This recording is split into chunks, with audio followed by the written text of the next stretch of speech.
நீங்க என்ன சும்மாவா நிக்கிறீங்க? இல்லையே. Your faith is rested upon God's authority. Authority. Hallelujah.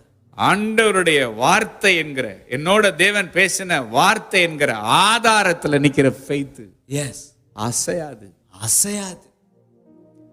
அதனாலதான் தேவன் வாக்குறுதியை கொடுத்து நம்ம faith அதுல உட்கார வைக்கிறாரு. Yes. வேர்ட கொடுக்காம faith கொடுக்க முடியாது. Yes. வேர்ட தராம faith ஒரு மனுஷனுக்குள்ள ஆண்டவர் தொடங்க முடியாது. Amen. வார்த்தையை தந்து தொடங்கி வச்ச faithங்க. Faithங்க. அல்லேலூயா. Hallelujah. வார்த்தையை தந்து தேவன் தொடங்கின விசுவாசம். விசுவாசம். நீங்க சொல்லணும், நீ பேசுறதெல்லாம் உண்மையான்னு உங்களை பார்த்து யாராவது கேட்டா நீங்க சொல்லணும்,